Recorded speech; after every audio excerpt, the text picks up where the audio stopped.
চাঁদপুরের মতলব উত্তর উপজেলা জুড়ে এখন ঈদের আমেজ, আর এর কেন্দ্রবিন্দু হয়ে উঠেছে পশুর হাটগুলো। কোরবানির আনন্দের পাশাপাশি সচেতনতা ও ন্যায্য মূল্য পশু বিক্রির প্রত্যাশায় পহর গুনছেন উপজেলার মানুষ।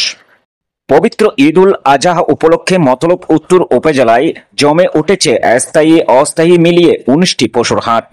এর মধ্যে ঐতিহ্যবাহী সেঙ্গাচর বাজার পশুর হাট এলাকা জুড়ে সবচেয়ে বেশি সাড়া ফেলেছে।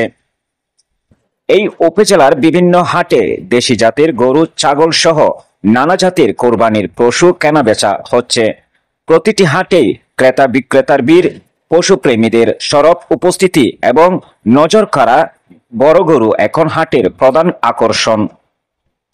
মতলব উত্তরের জনপ্রিয় হাটগুলোর তালিকায় রয়েছে সেঙ্গারচর বাজার, গে হাট, কালীর বাজার, আমতলা গরুর বাজার, কালীপুর বাজার, বেলতলি বাজার সহ আরো অনেক ছোট বড় অস্থায়ী হাট। শুক্রবার 2 জুন বেলা 12টা থেকে জমে উঠেছে ঐতিহ্যবাহী সেঙ্গাচর বাজারের পশুর হাট। ক্রেতা ও বিক্রেতাদের সরগমে মুখর হয়ে উঠেছে বাজারটি। উপজেলা প্রশাসন জানিয়েছে, হাটগুলোতে পশু ক্রয় বিক্রয়ে যেন জাল টাকা ও ওজন নিয়ে প্রতারণা না হয় সেজন্য নজরদারি চলছে। বিক্রেতাদের সঙ্গে কথা বলে জানা গেছে, এবার গরুর দাম গত বছরের তুলনায় কিছুটা বেশি হলেও ক্রেতার চাপ বেশ ভালো। 1 লাখ থেকে 3 লাখ টাকার মধ্যে সবচেয়ে বেশি গরু কেনাবেচা হচ্ছে।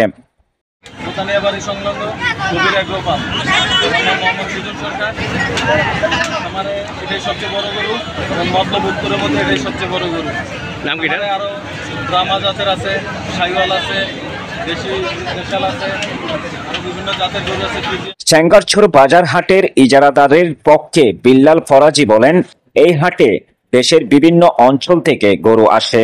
এবারও আমরা নিরাপত্তা ও স্বাস্থ্যবিধি মেনে হাট পরিচালনা করছি। দাম তুলনামূলকভাবে সহনীয়। এবারের এই পশুর হাটটি সেঙ্গারচর পৌর প্রশাসন নিয়ন্ত্রণ করছেন। 60 নল এলাকার ক্রেতা মোহাম্মদ সুলতান বলেন, আমি প্রতিবারই সেঙ্গারচর হাট থেকে কোরবানির গরু কিনি। এবার গরুগুলোর স্বাস্থ্য ভালো, দামও তুলনামূলকভাবে ঠিক আছে। কয়েক জায়গা ঘুরে এখানে পছন্দ মতো গরু পেয়েছি। আব্দুল করিম নামের এক ক্রেতা বলেন, আমি কোরবানির গরু কিনতে এসেছি সেঙ্গাচর হাটে। এখানকার পশুগুলো ভালো, দামও অন্য জায়গার তুলনায় একটু কম।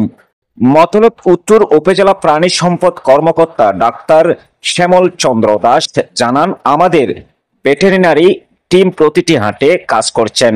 পশুদের স্বাস্থ্য পরীক্ষা, টিকা ও সচেতনমূলক প্রচার চালানো হচ্ছে যাতে কোনো অসুস্থ পশু বিক্রি না হয়। মতলব উত্তর থানার ভারপ্রাপ্ত কর্মকর্তা মোহাম্মদ রবিউল হক সেঙ্গাচর বাজার মনিটরিং শেষে সাংবাদিকদের বলেন, আমরা প্রতিটি হাট পর্যবেক্ষণ করেছি। আইন শৃঙ্খলা রক্ষায় পুলিশ মোতায়েন রয়েছে। কোনো ধরনের বিশৃঙ্খলা, জাল টাকা লেনদেন বা পশু চুরির ঘটনায় কঠোর ব্যবস্থা নেওয়া হয়েছে। সাধারণ মানুষ যাতে নিরাপদে স্বাচ্ছন্দ্যে পশু ক্রয় করতে পারেন সেটি আমরা নিশ্চিত করছি। মতলব উত্তর উপজেলার নির্বাহী কর্মকর্তা মাহমুদা কুলসুম মনি বলেন, ঈদ উপলক্ষে উপজেলার প্রতিটি হাটে নিরাপত্তা নিশ্চিত করতে পুলিশ, আনসার সহ প্রয়োজনীয় ফোর্স মোতায়েন রয়েছে।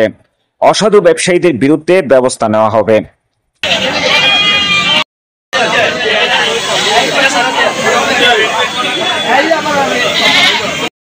খুব একটা লাভবান